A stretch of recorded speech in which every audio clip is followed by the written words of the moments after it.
김경래 최강시사 2부 시작하겠습니다. 2부에서는요. 더불어민주당 쪽 얘기를 좀 들어보죠. 2차 재난지원금 관련된 문제, 선별지급으로 결론이 났고 지금 어떻게 해줄 것이냐 이걸 가지고 지금 고민을 하고 있는 상황입니다. 이것도 있고 추미애 장관 얘기도 있고요. 그리고 의사들 파업 얘기도 있고 보수단체 집회 개천절에 한다 요 얘기도 있고 자, 물어보는 데까지 한번 물어보겠습니다. 더불어민주당 양향자 최고위원 연결돼 있습니다. 안녕하세요. 네, 안녕하십니까. 네. 광주 서구 울 양향자입니다. 지금 네. 그 최고위원 당선되시고 선출되시고 네. 저희랑 처음 인터뷰를 하는 건데 먼저 축하드리고요. 네, 감사합니다. 이번에 사실은 여성 할당이 아니라 자력으로 당선되신 거잖아요.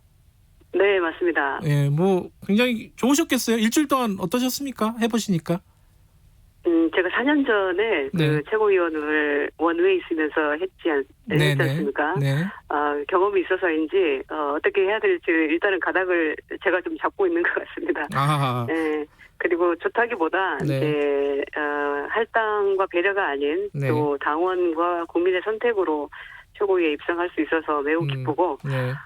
5위의 후보를 끌어내리고 제가 들어가는 게 아니어서 좀 죄송한 마음도 덜하고 그래서 감사와 책임감을 함께 느끼고 있습니다. 그리고 이제 대국민 메시지이기 때문에 예. 최고위원이 메시지를 낸다는 것이 얼마나 무겁고 큰 일인지 예. 다시 한번 하는데도 참 어렵습니다. 예. 오늘 어려운 얘기 많이 여쭤볼 겁니다. 먼저 예. 네. 재난지원금 이게 이제 논란이 굉장히 컸어요. 사실은 네네. 특히 이제 이재명 경기지사를 비롯해서 보편적으로 지급을 해야 된다라고 주장하는 쪽이 민주당 내에 상당수 있었고요. 근데 네. 결과적으로는 이제 선별 지급으로 정리가 됐습니다. 근데 이게 사실 지금 재난지원금 얘기할 때가 아니다. 방역에 힘쓰자. 이런 얘기가 애초에도 또 있었어요. 양자 위원께서도 그런 식의 입장을 갖고 계셨잖아요. 그죠? 네, 맞습니다. 그러니까 이 확산되는 것을 일단은 막아야 되기 때문에 네.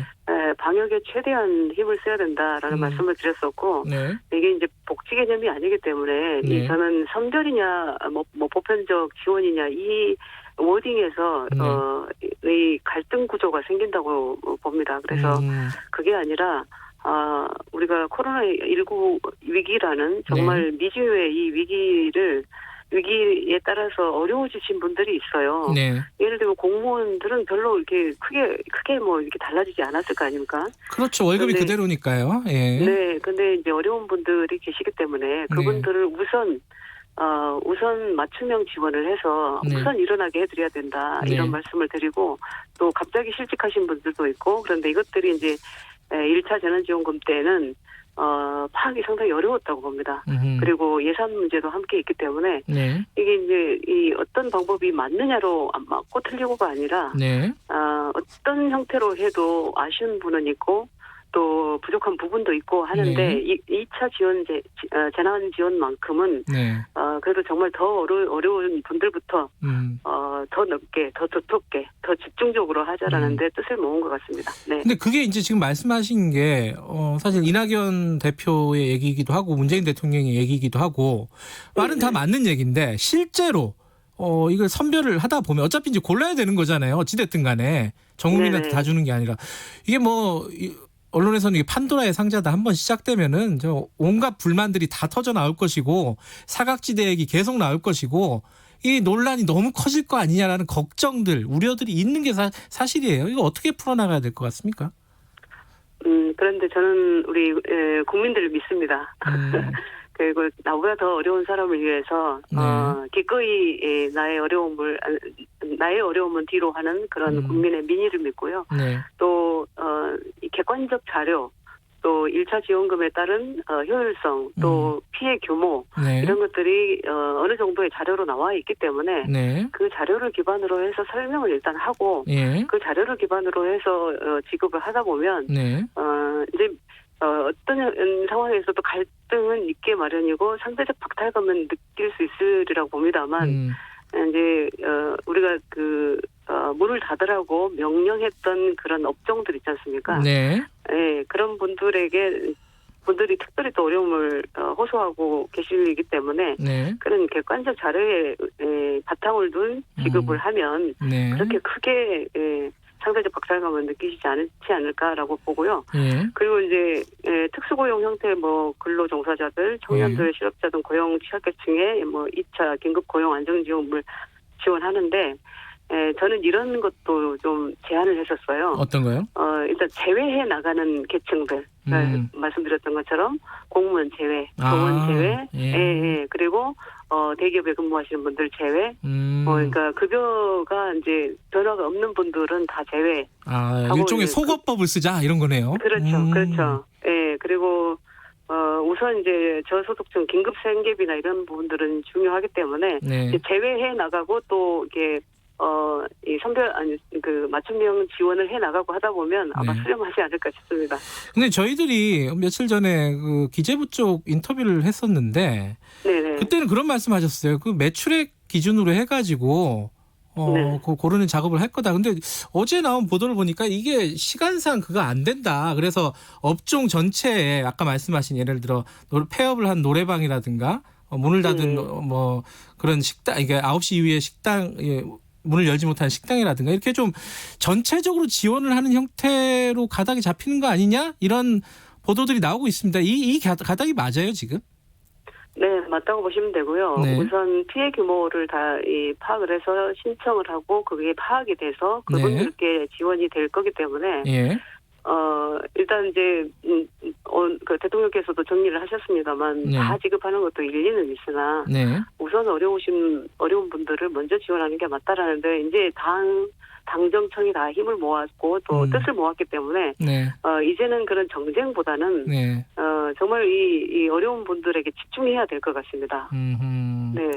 근데 이게 한 번 더 여쭤보는 건데요. 예컨대 노래방 업주들 거의 장사를 못했잖아요.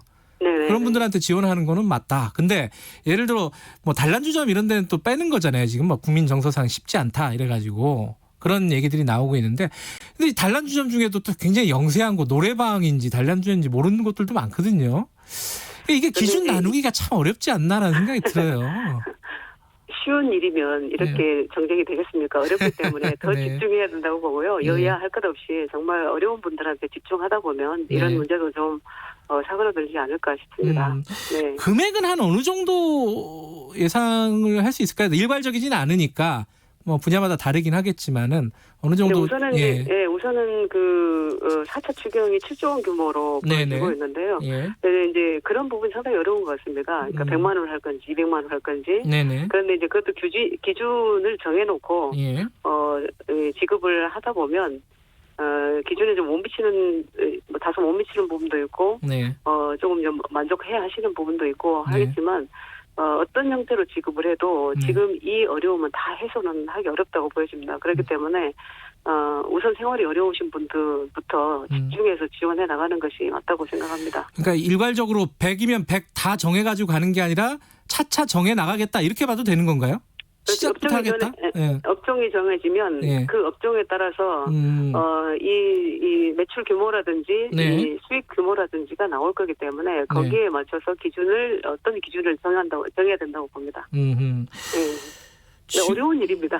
어렵죠. 그래서 더 집중해야 되고 더 정부도 더 힘을 기울여야 되고 이제 모든 국민이 다 만족할 수는 없지만 그래도 정부의 노력과 또 당에서의 어떤 노력을 그 진정성을 보시면 국민들도 함께 힘을 모아주시지 않을까 싶습니다. 저도 지나가다 보면 가게들 문 닫은 데가 꽤 있어요. 그 폐업한 자영업자들이 많거든요. 식당 이런 데 많은데 이런 폐업한 분들은 우선적인 지원 대상이 되겠죠? 상식적으로 생각해도. 그렇습니다. 우선 그 사회적 거리두기 때문에 우리가 금방 이게 보여지지만 이게 폐업하시는 분들 또 문을 닫고 이제 영업을 전혀 못 하시는 분들이 그 기간이 점점 길어지면 그 고통은 더 가중될 것이기 때문에 그분들부터 지원을 해야 된다고 봅니다. 시기가 또 궁금할 텐데 추석 전에 어느 정도까지 진행이 될까요? 가급적 추석 전에 모두 지급을 해드리자라고 하고 있습니다. 그래서 지원 금액 등이나 뭐 예산 상세 내역은 국무회의나 뭐 비상 경제회의에서 이제 결정될 것인데요. 이제 이제 여러 번 반복하지만 그래서 더 집중해야 됩니다. 좀 정정하고 있을 일이 아닙니다. 네. 지금 야당은 어때요? 야당도 긍정적이잖아요, 이 부분은, 그죠?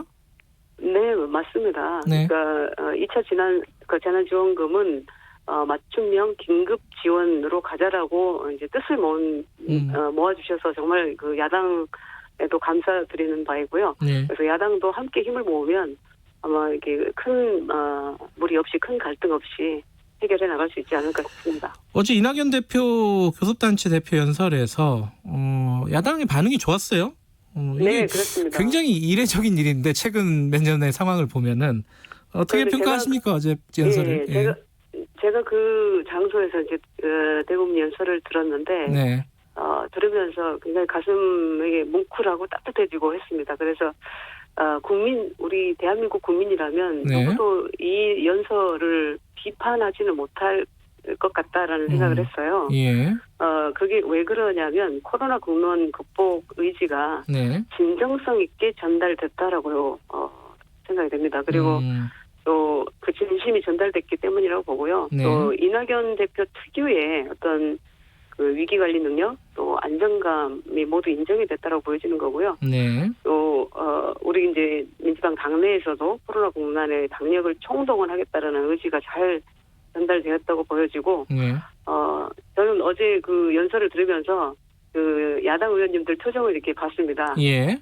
그런데 정말 모두들 고개를 끄덕끄덕 하시면서 예, 여야가 이제 원팀이 돼가고 있구나 예. 이렇게 느꼈습니다. 굉장히 감사한 일입니다. 예. 근데 그게 이제 다는 아니잖아요. 지금 왜냐하면은 예컨대 추미애 장관 아들 관련된 의혹 이 부분은 지금 김종인 위원장이 직접 발언을 할 정도로 얘기가 커져버렸어요. 이게 조국 전 장관까지 불러가지고 엄마 찬스 아빠 찬스 이런 얘기를 했단 말이에요.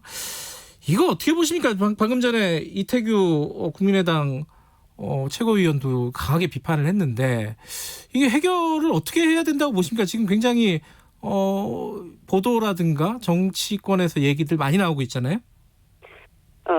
그런데 네. 이렇게 정확하게 한번 보시면 네. 이 문제가 정말 그러니까 잘못이 있는지를 좀 봐야 될 것 같아요.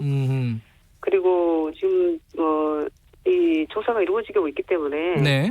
사실관계가 파악이 되면 네. 책임질 부분은 책임지겠다고 했으니 네. 이 수사 결과에 따라서 추 장관이 책임지면 되는 일이라고 저는 보여지고요. 네. 그리고 이제 검찰이 수사에 집중할 수 있게 해주는 것이 도리이다. 그래서 정치는 좀 잠깐 기다리는 게 맞다라고 보여지고요. 저는 이제 특임 검사나 특검 요청하는 것은 네. 지금 검찰 수사 능력을 좀 우롱하고 있는 것 아니냐 이런 생각이 들고, 그리고 윤석열 총장 검찰 살아있는 권력의 칼대는 총장이기 네. 때문에 수사를 허투루 하지 않을 것이라고 믿고요. 네.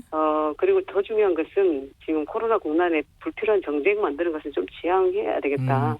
그리고 여야 합심으로 또 국방국에 힘쏟아야 할 이 골든 타임에 이게 정치권이 나서서 이걸 비판하고 뭔가 정쟁을 만들어 나가는 모습을 국민들께 보이는 것도 저는 적절하지 않다라고 보여집니다. 근데 이제 그 관련 수사가 지금 수사가 핵심이라고 말씀하신 거잖아요. 정쟁보다는 수사로 일단 시시비비를 가리자 이런 네네. 말씀이신데 네. 수사가 동부지검에서 지금 9개월 거의 8개월 넘어서까지 지금 진행이 되고 있는데 네. 이게 그렇게 어려운 수사냐 과연? 그래가지고 예를 들어 추미애 법무부 장관 인사를 통해서 수사를 사실상 좀 방해한 건 아니냐 이런 의혹도 지금 제기한 쪽이 있고요. 이런 부분은 어떻게 생각하십니까? 의혹은 의혹일 뿐이라고 생각이 듭니다. 예. 그리고 이제 밝혀질 때까지 예. 이 수사가 제대로 될 수 있게만 우리가 좀 집중할 수 있도록 해주는 것이 맞는 방향이라고 생각이 들고요. 예. 저는 항상 그렇습니다. 어떤 일이 발생이 되면 네. 사실관계를 파악하지 않고 네. 넘겨짚고 이야기하거나 또 추측해서 이야기하거나 이런 네. 것들은 모두 좀 문제가 있다고 보고요. 네. 정쟁의 대상을 만드는 어떤 저희가 있다 이렇게 판단이 됩니다. 네. 네.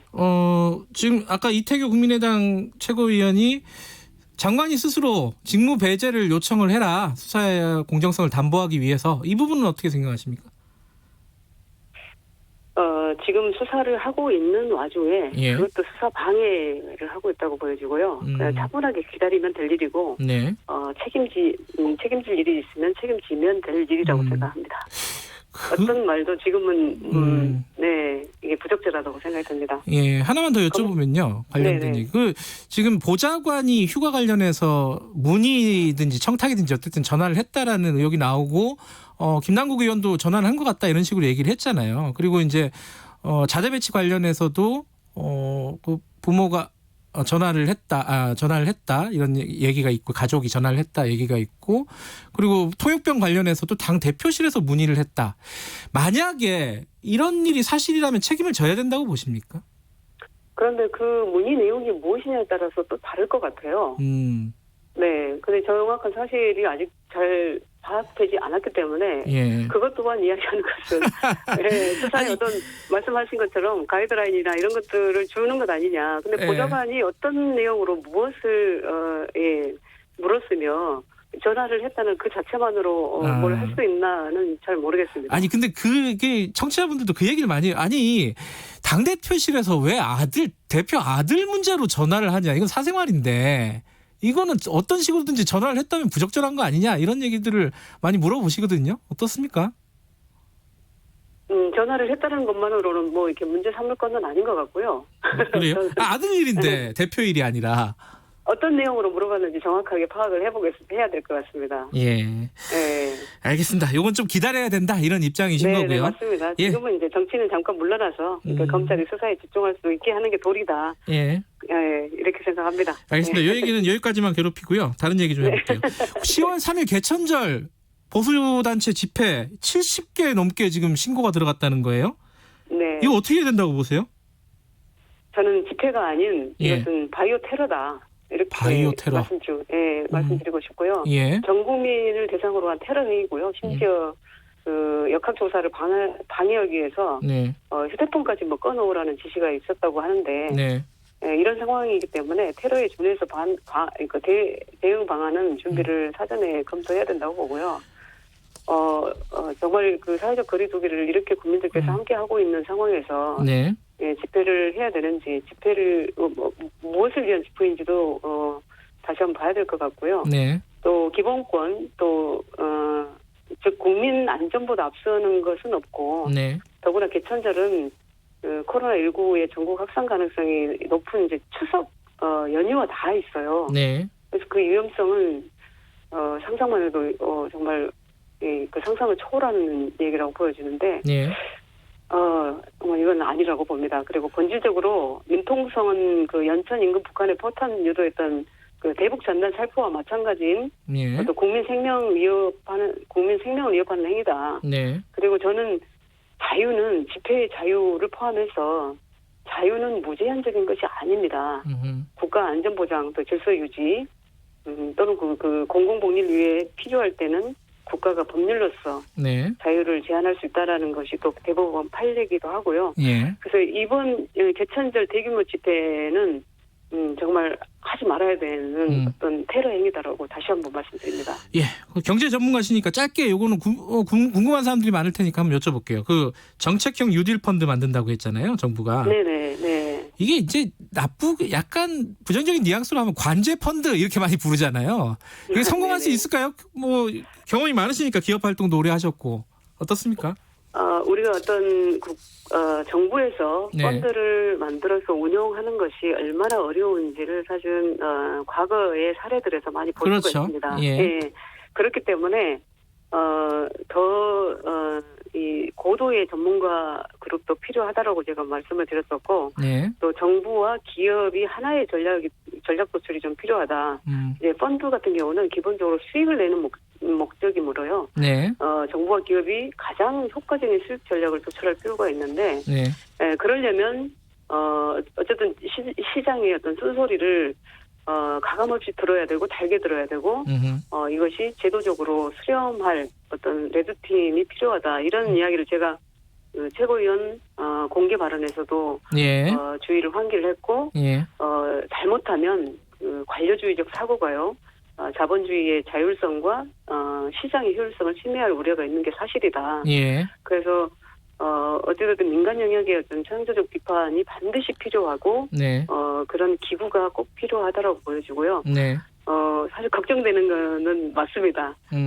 그런데 이게 이제 단기적인 어떤 그 펀드가 아니라, 차차기, 그 다음까지도 내다보는 어떤 중장기적 플랜을 가져야 되고, 로드맵도 필요하다고 봅니다. 정말 어려운 일입니다. 어려운 일이다. 네네. 예. 네. 알겠습니다. 요 얘기는 뭐 다음에 한번 또 여쭤보죠. 고맙습니다. 네, 감사합니다. 더불어민주당 양향자 최고위원이었습니다. 공정하고 깊이 있게